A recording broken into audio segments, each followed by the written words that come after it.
here tonight to have this this opportunity to really question what our government is doing in our name. And we're very fortunate to have the three eminent speakers who both speak and write extensively to tell Australians what is really going on in our name. And I guess it's so important that we know, but we have to reach out and tell many more people around Australia just what is happening. The secrecy is astounding. I guess I'm old enough to know something of intelligence agencies and their commitment to secrecy, but what has happened in the last few years is extraordinary, even by the standards of what many of us have experienced in previous wars that Australia has been involved in. So without any further ado, and it is important that we keep to time, I'd like to introduce, well, first of all, I'd like to name our three speakers, Emma Shortis, David Brophy and Richard Brunowski. They're all eminence in their field. It's very important we listen to them, and then we'll have some questions at the end, but let's give them a very good welcome, and we look forward to hearing from you. Thank you.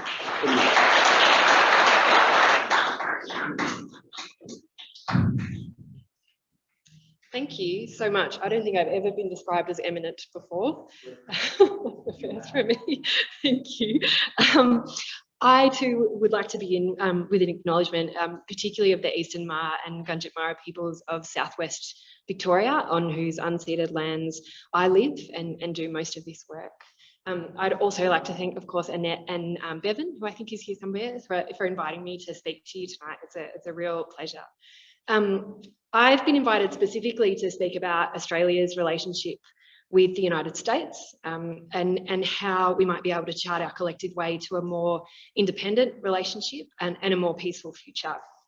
And as someone who's written a book on the Alliance, quite a critical book, I'm often asked this question, you know, how can we make the Alliance better? How can we kind of be better? How can Australia be better and be more independent?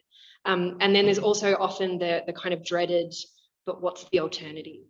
And more often than not, I think when we're asked to answer these questions in forums, unlike this one, in forums kind of in the, I guess, the foreign policy circles, the foreign policy blob of Australia, where we are expected really to give a kind of a list of dot points, you know, 10 or so kind of policy actions that might tinker around the edges of Australian foreign policy.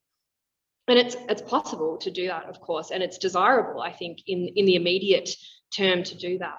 But what's not possible in that framing is to really think deeply about an alternative, because that kind of foreign policy thinking is locked into this worldview that assumes consistent existential threat from people who don't look, for the most part, like the governments of either Australia or the United States.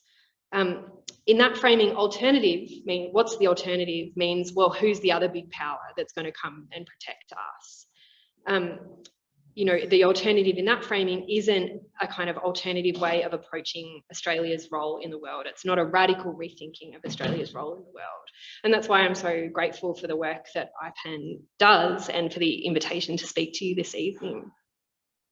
But what I would argue is that if we want to talk about next steps, and if we want to talk about a genuine and lasting peace, if we want to talk about those alternatives, then we need to talk, of course, about more than just tinkering.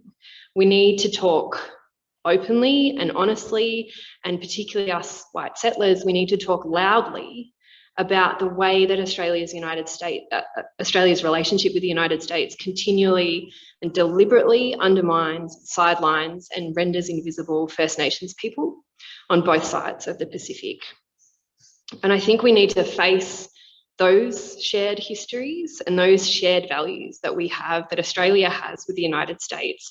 And I suppose more specifically, the shared values and the shared histories of our mostly white federal governments. And actually in 2019, in one of his very, very rare kind of incisive moments, the former president, Donald Trump, actually, I think, explained that shared history, those shared values that I'm talking about, really very clearly. And he did that, you might remember, at the state dinner that he hosted in honour of Prime Minister Scott Morrison. Scott Morrison was only one of 2 leaders that had the honour of Trump hosting a state dinner for him. And in the kind of formalities where the 2 leaders kind of waxed lyrical about the relationship and tell their war stories, Trump said, and this is a quote, "Our 2 countries were born out of a vast wilderness, settled by the adventurers and pioneers whose fierce self-reliance shaped our destiny." Now that line went largely, I think, unremarked, at least in the mainstream in Australia at the time. It was, of course, kind of overshadowed by the many other hateful things he said. But the fact that it was kind of went unnoticed, I think, was itself remarkable. You know, the fact that there wasn't any kind of mainstream pushback to this idea that both of our continents were vast wildernesses when colonizers first arrived. There's no acknowledgement that those same colonizers, Trump's adventurers and pioneers, dispossessed First Nations people, or that their fierce self-reliance, as he described it, was built upon that dispossession, upon attempted genocide, upon enslavement, and upon environmental destruction. That is a history and a present that our 2 countries, as Trump so warmly put it, that we share, and a history that our governments perpetuate. And I think the only way we can begin to chart a new course is to first understand how we get to that point, how we get to September 19 and sentences like this that go unremarked. And I think really facing how it is that the Morrison government, the Australian government, came to be the Trump administration's best friend in the world is necessary. And since Trump left the White House, there's been a refusal, I think, to reckon with that, to reckon with what happened.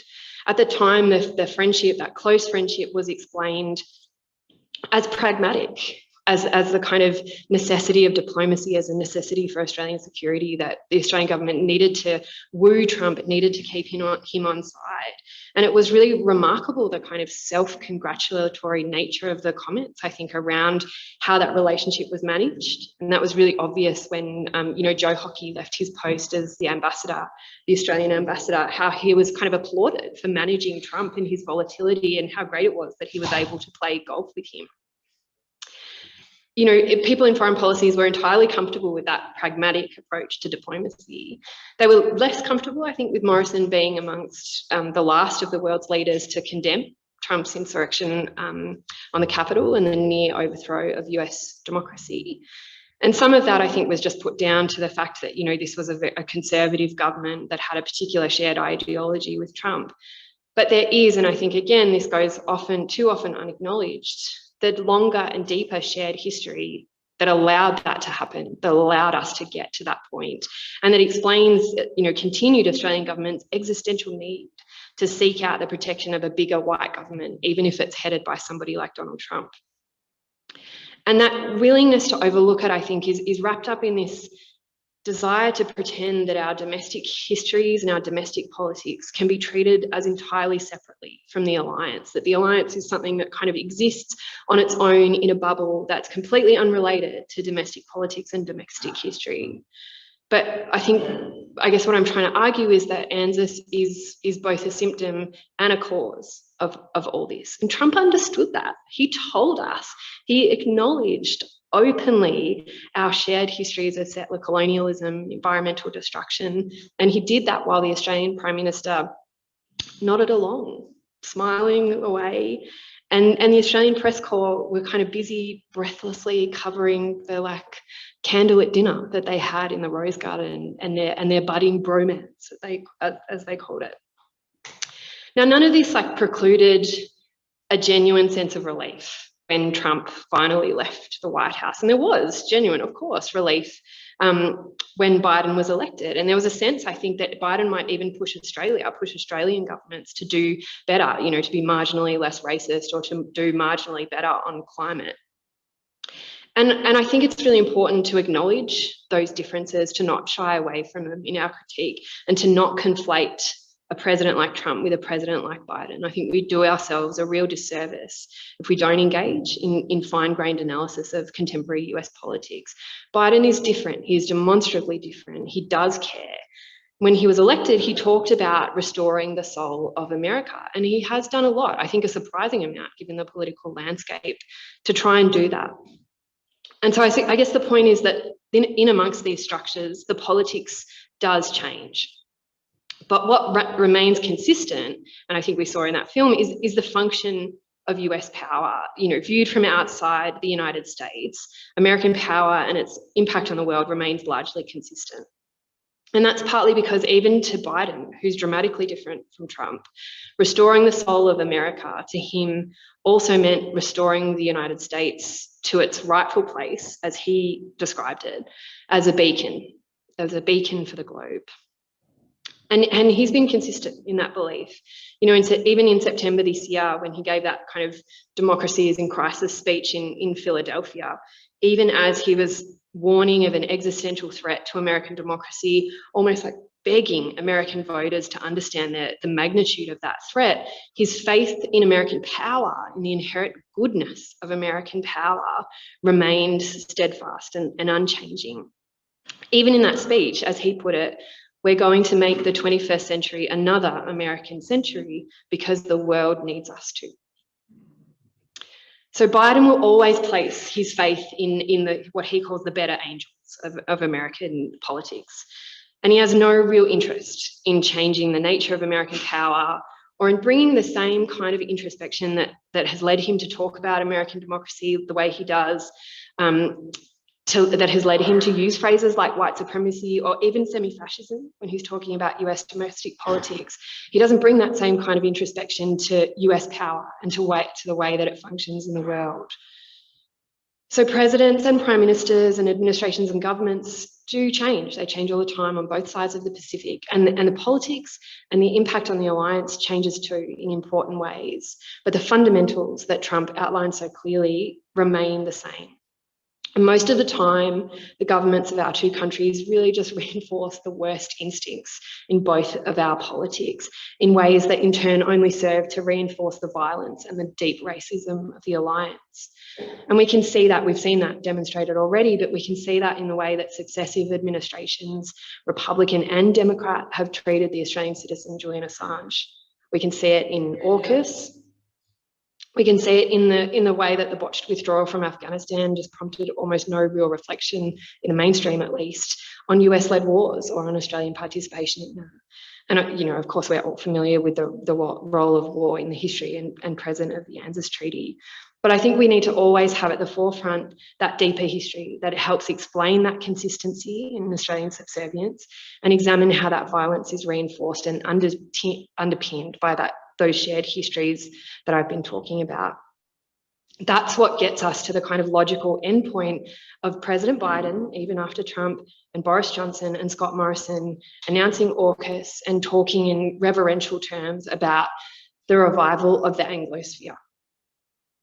So Hugh White, interestingly, in the film, just said that it doesn't, you know, the subs in the agreement doesn't make sense at all. But I think if we view it through the lens of those shared histories that I've been talking about, it actually makes perfect sense. The revival of the Anglosphere is a logical step in the kind of pathways of those shared histories and our collective refusal to reckon with them. That's what the Anglosphere is. It's a revival, an attempted revival, at least, of white empire.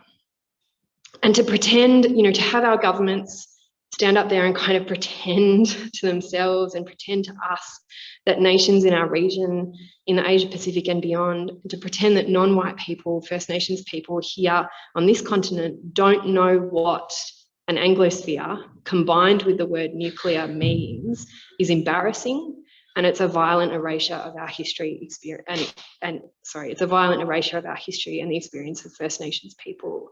That term, the Anglosphere, has been very quietly dropped, you might have noticed, by our current government, but the architecture and the support for that architecture remains the same.